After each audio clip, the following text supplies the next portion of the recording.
Oh, bonjour tout le monde, bienvenue sur Entrée de Live, on s'attaque à une nouvelle vidéo critique sur le film Black Widow. Alors c'est un film réalisé par Kate Shortland, à qui on doit Superior et Lore, et c'est scénarisé par Eric Persson. Alors avant d'attaquer plus en avant, petit synopsis du film. On retrouve Natasha juste après les événements de Civil War où elle part en planque en Norvège, mais suite à l'envoi d'un mystérieux colis, elle se fait attaquer par Taskmaster, qui cherche à lui dérober le colis sans succès. Natasha va découvrir que tout ça est lié à la Chambre Rouge, le programme qui a créé les veufs et qui elle pensait avoir stoppé, et va devoir faire équipe avec sa sœur adoptive Yelena pour détruire la Chambre Rouge une bonne fois pour toutes. Voilà, alors qu'est-ce que je peux vous dire sur le film? Bah, pour commencer, je trouve que le jeu d'acteur avec l'écriture des personnages est au top, parce que la relation entre Natasha et Yelena marche de ouf. Il y a vraiment une très bonne alchimie entre les deux actrices, les dialogues aident énormément, ainsi que le jeu des acteurs tout court qui donne un côté très organique, très vivant et très humain dans leur relation, notamment dans la scène de la station-service où Yelena et Natasha expliquent un peu leur vie, ce qu'elles comptent faire après tout ça, etc. etc. Vraiment, c'est top, c'est génial, on y croit à fond là-dessus, je tiens vraiment à le dire, le film c'est une pipite à ce niveau-là. Par contre, le film a aussi pas mal de défauts malheureusement, notamment son scénario qui laisse de grosses zones d'ombre, parce qu'en fait, le fameux colis que reçoit Natasha, c'est en fait un sérum qui permet de libérer les veufs du contrôle mental exercé par la Chambre Rouge.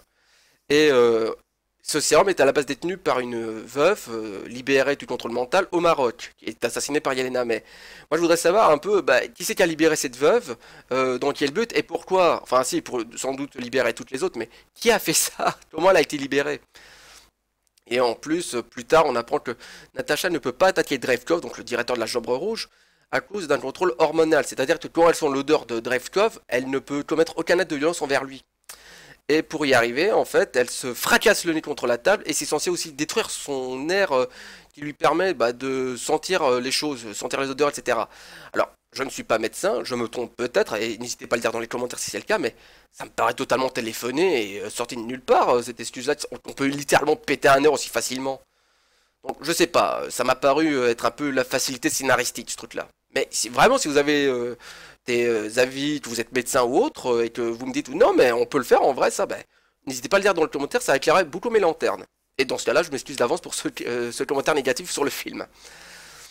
Et sinon, un autre point qui m'a surpris, c'est que donc la base de la Chambre Rouge n'est pas une base fixe statique ou souterraine comme dans tous les films, etc. Non, là c'est littéralement une énorme station volante, bien plus gros que les trucs à le Shield ou Hydra.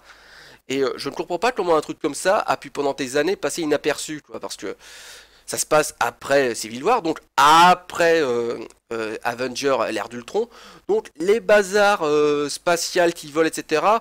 Ouais, je pense que c'est largement connu par le grand public et par tous les gouvernements du monde. Et je pense que le ciel doit être quadrillé à crever pour pas qu'il y ait des trucs comme ça qui se libèrent en façon on ne sait pas qui c'est, on ne sait pas quel attentat ils peuvent commettre, etc. Mais là, la Chambre Rouge, personne ne l'a repérée. Alors qu'en plus de ça, elle est constamment en mouvement. Et vu la taille du truc, et c'est dans le ciel, vous n'allez pas me faire croire que à aucun moment elle allait se faire repérer par qui que ce soit, par un satellite, un avion. Enfin, je, je ne réalise pas que dans un univers comme Marvel, un truc aussi gros puisse passer incognito dans le ciel, quoi. Enfin voilà, ça c'est mon avis encore une fois. Sinon, je trouve que le film arrive bien trop tard, parce que j'explique. Ce film a pour but donc d'approfondir l'origine story de Natasha et surtout d'introduire le personnage de Yelena. Je suis tout à fait d'accord là-dessus, mais il y a quand même beaucoup de trucs rattachés à Natasha. Mais ça se passe après l'ère d'Ultron, où on apprend déjà énormément sur son origine story et sur les horreurs qu'ont mis la Chambre Rouge sur elle. Et surtout après Endgame, là où on apprend que Natasha va mourir en se sacrifiant. Donc ça veut dire que suite à toutes ces révélations faites dans les autres films, eh bien on sait bien que dans Black Widow, Natasha ne peut pas mourir, ainsi que Yelena, et qu'elles vont réussir leur mission. Donc résultat, tous les enjeux du film et tout le suspense qui peut être produit par le film Black Widow, eh bien est totalement désamorcé. Résultat, le film, tu le regardes en disant ouais ça va, elle va réussir de toute manière, donc on s'en fout. Il y a pas d'enjeu en vrai dans ce film. Et c'est très dommage, parce que le film il est cool, mais il aurait fallu qu'il soit réalisé 10 ans plus tôt à l'époque où on avait Iron Man 1, Thor 1, Captain America 1, etc. Là, ça aurait largement plus justifié le truc et en plus, ça aurait renforcé certains d'autres films du MCU parce que, genre Endgame, la mort de Natasha, on aurait eu Black Widow avant qu'on sache qu'elle allait se sacrifier et tout, ça aurait rendu le film plus dramatique, plus épique et sa mort aurait sans doute plus touché le spectateur, quoi. Parce que je suis désolé, moi quand je suis allé voir Endgame et que j'ai eu qu'elle se sacrifier, j'étais en mode Ouais, c'est triste, mais bon, ça va. Ça passe, quoi. Parce que je veux dire, c'est pas au même niveau émotionnel que la mort de Tony Stark, du sort de Steve Rogers, etc. Justement parce qu'elle n'avait jamais eu de traitement aussi profond avant. Ce qui est très con. Donc ouais, Black Widow aurait dû sortir bien plus tôt. Et pas juste maintenant, après tout ce qui s'est passé dans la phase 3, quoi. Parce que vraiment, le seul intérêt du film, c'est d'introduire Yelena, mais à ce tarif-là, pourquoi ne pas avoir fait directement un film sur elle, en fait? Voilà, voilà. Sinon, bah, dans les points positifs, il y en a quand même quelques-uns en plus, hein, c'est que l'adaptation du Taskmaster, je la trouve géniale, parce que dans les comics, c'est un agent du Shield qui a effectivement la capacité de mimer et d'apprendre tous les styles de combat qu'il voit en quelques minutes. C'est pour ça d'ailleurs qu'il se bat comme Captain America avec le bouclier, qu'il utilise une épée comme Swordman, etc. Et d'ailleurs, il peut aussi mélanger ses formes de combat pour en former de nouvelles. Et il a aussi la capacité de, grâce à sa forme d'un apprentissage visuel, eh bien, il peut deviner les mouvements de tous ses ennemis à l'avance. Le seul adversaire qui ne peut pas deviner les mouvements, c'est Deadpool. En même temps, personne ne peut faire ça, je pense. Mais voilà, son origin story dans les comics, c'est un agent du Shield qui a voulu pousser ses capacités encore plus loin grâce à un sérum. Alors certes, il y est arrivé, ses capacités vont beaucoup plus loin dans le mimétisme et tout, mais en contrepartie, il a perdu totalement sa mémoire. Et résultat, il va devenir mercenaire, anti-héros, voire même carrément un méchant par moment. Donc c'est pas ouf. Alors que là, bah, on apprend que Natasha avait pensé stopper la Chambre Rouge en commettant un attentat pour tuer Drevkov, mais tout ce qu'elle a tué et blessé dans ce truc-là, bah, c'était innocent et la fille de Drevkov, mais lui, s'en est tiré indemne, le salopard. Et Drevkov a récupéré sa fille meurtrie par l'attentat, elle a été gravement brûlée et tout. Et qu'est-ce qu'il lui a fait? Eh ben, il a fait des expériences sur elle pour la transformer en super soldature et l'a dénommée Taskmaster. Quel gros connard! Mais en attendant, le personnage est beaucoup plus profond, il est beaucoup plus attachant, et notamment à la fin du film. Vraiment, à ce niveau-là, ils ont fait un très bon travail d'adaptation. Par contre, un point que je n'aime pas dans ce film-là, c'est que ils essaient de nous vendre une famille dysfonctionnelle comme aime le faire Marvel depuis les Gardiens de la Galaxie, en nous vendant dans des personnages qui ne peuvent pas forcément s'entendre, mais qui sont sympas, gentils, un peu mignons et tout. Mais là, ça marche pas parce que la famille dysfonctionnelle, donc c'est Yelena, Natasha, ok, ça passe, mais c'est aussi leurs parents adoptifs qu'ils avaient durant une mission d'espionnage quand elles étaient gamines. Et parmi eux, donc on a Red Guardian qui est un gros connard imbu de lui-même, qui pense qu'à sa gueule et qui est même extrêmement pote avec Drevkov, c'est pas une blague, qui ne pense que vraiment qu'à sa gueule. D'ailleurs, il se pense l'équivalent de Captain America, qui est d'ailleurs son plus grand ennemi. Il va même s'inventer une putain de vie en disant ouais, j'ai affronté Captain America à cette année-là. Ça a jamais été un combat aussi épique de toute l'humanité, tralala, tralala. Et il y a un mec qui lui dit ouais, mais tu mens en fait, parce qu'à cette époque-là, il était encore congelé Captain America. Et le gars, ah, tu oses me traiter de menteur, et il lui pète le bras comme seul argument. Et le gars est donc super copain avec Drevkov, il sait ce qu'on fait subir aux veufs. Et première réaction quand il retrouve Natasha et Yelena qui le libèrent de prison. Bah quoi, si vous avez à pas être content de me voir, vous avez vos ragnagnas les filles. Alors déjà c'est ultra misogyne, c'est très fétichon, espèce de gros connard. Et en plus de ça, comment tu oses leur balancer ça à la gueule alors que tu sais ce qu'elles subissent? Vraiment t'es un enculé Red Guardian. Alors je sais bien que Natasha et Yelena le libèrent par pragmatisme parce qu'elles espèrent qu'il peut leur renseigner sur Drevkov, mais par la suite, t'as une scène beaucoup plus tard avec Milena où, en gros, on essaie vraiment de te vendre ça comme une famille dysfonctionnelle un peu comique. Mais ça peut pas passer, je suis désolé Marvel, mais vous pouvez pas nous vendre des salopards comme ça, c'est pas possible. Et dans le cas de Milena, bah, moi ce qui me dérange avec elle, c'est que c'est une veuve elle aussi. Donc elle sait très bien les horreurs que vont subir les deux gamines. Et à un moment, elle essaie de les protéger ou quoi que ce soit de ça. Alors certes, à l'époque où elles étaient enfants, elle a été blessée, emmenée en urgence, etc. Mais par la suite, elle n'a jamais essayé d'empêcher ça à d'autres veuves. Parce que on apprend que donc elle est dans une porcherie où elle fait des expériences sur le contrôle mental sur tes cochons. Et qu'elle fait ça depuis des années sans en avoir rien à foutre, que la chambre rouge existe toujours, et que Drevkov manipule et torture tes gamines. Vraiment, ces deux personnages, que ce soit Red Guardian ou Melina, ils me dégoûtent. Je comprends pas comment ils ont essayé de nous vendre ça, Marvel. Vraiment, ça peut pas être une famille dysfonctionnelle. Ça peut être juste une relation purement pragmatique, et après, Natasha et Yelena, on voit ces deux connards en tôle, c'est pas possible autrement, quoi.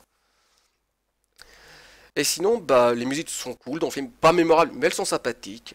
Et sinon, bah, je trouve que la mort de Drevko, donc le fameux directeur de la Chambre Rouge qui a commis toutes ces saloperies-là, et qui en plus a un discours de grosses enculés, parce que en gros, quand il avait de Natasha, il explique, écoute, je ne fais qu'utiliser la seule ressource que le monde ne manquera jamais, les femmes. Bâtard. pour en faire tes espionnes à qui j'inflige tes horreurs et tes tortures ignobles et que je soumets à un contrôle mental et que je stérilise de force en leur arrachant l'organe reproducteur. Eh bien, ce connard-là, en fait, quand la chambre rouge est détruite, il arrive à s'enfuir via un hélico. Et Yelena grimpe sur le toit de l'hélico, met un bâton dans le moteur qui explose et ça tue le mec sur le champ. Mais je trouve que en termes de vengeance, ben, c'est pas très satisfaisant, autant pour les personnages que ce soit Natasha, Yelena ou toutes les veuves et le Taskmaster, et autant pour le spectateur. Ce qu'il aurait fallu en fait, c'est que le film se passe comme il se passe, mais que Drevkov survit à l'explosion, genre son hélico n'a pas totalement explosé, juste le moteur, etc. Ça n'empêchait pas que le film de se produire comme il s'est produit jusqu'à maintenant. Mais qu'à la toute fin du film, une fois que Taskmaster est libéré ainsi que toutes les veuves, l'hélico se crash et on voit Drevkov sortir en rampant de la vivant et tout, mais encerclé par Taskmaster et toutes les veuves. Ainsi que Natasha et Yelena, bien évidemment. Et que toute cette petite bande le chope comme le gros bâtard qu'il est, le conduise à la rivière juste à côté et le noie tout ensemble dedans. Alors ça aurait été très violent comme scène, mais ça aurait été tellement été satisfaisant de voir ce gros porc crever comme ça. Et en plus, il y a moyen, il aurait pu avoir l'idée d'avoir faire ce genre de scène là, je veux dire, c'est exactement la même scène qui est donnée dans BioShock Infinite avec la mort de Comstock. Ah non, pardon, du futur Comstock, pardon, désolé du spoil. Mais voilà, ça aurait été vachement plus satisfaisant, ça aurait été beaucoup plus euh, dramatique et épique comme mort, et ça aurait permis à tout le monde de se venger en même temps de ce salopard là. Et je pense qu'en termes de spectateur, moi j'aurais été plus satisfait d'une fin comme ça en vrai. Mais bon, voilà. Marvel, on sait bien qu'ils ont une tendance à ne pas vouloir être trop violents. Je pense que c'est ça. C'est un peu con. Par contre, petite question pour les gros fans de Marvel. La scène post-générique, là, on peut m'expliquer pourquoi Valentina de Fontaine essaie de manipuler Yelena pour qu'elle attaque Hawkeye? Parce que, pour ceux qui ne connaissent pas assez bien Marvel, Valentina de Fontaine, c'est un agent du SHIELD. C'est une gentille. Elle a même été en couple avec Nick Fury. Peut-on m'expliquer ce que c'est de ce bordel? Parce que là, elle a clairement l'air d'être une putain de méchante qui essaie de manipuler Yelena pour tuer un agent du SHIELD. Enfin, un ancien agent du SHIELD, du coup, vu que le SHIELD n'existe plus, mais je comprends pas. Alors peut-être ce sera expliqué plus tard avec la série Hawkeye, ou alors avec un prochain film du MCU qui va introduire Yelena. Mais là, pour le moment, je suis en mode... eh, attends, qu'est-ce qu'elle nous fout, là, Valentina? Enfin voilà, c'était mon avis du film. Alors est-ce que je vous recommande d'aller le voir? Bah oui, ça reste néanmoins un film sympathique du MCU, même s'il sort trop tard, encore une fois, ça c'est vraiment le gros défaut du film, je trouve. Et mais voilà, ça se regarde, c'est cool. La relation et le jeu des actrices de Natasha et Yelena, dans leur relation sœur adoptive, etc., qui ont vécu des trucs horribles et qui essaient de se remonter, de se soutenir et tout, c'est génial, c'est ultra bien écrit. Rien que pour ça, le film vaut le coup d'œil. Donc voilà. C'était une bonne expérience, je suis content de l'avoir vu, je vous le recommande sincèrement ce film-là. Sur ce, bien écoutez, n'hésitez pas à mettre vos commentaires, qu'ils soient positifs ou négatifs, hein, soyez juste constructifs comme à chaque fois s'il vous plaît. Et sur ce, je vous dis à très bientôt pour une prochaine vidéo critique. Et je vous souhaite à tous une excellente soirée et merci du temps de m'avoir accordé. À très bientôt!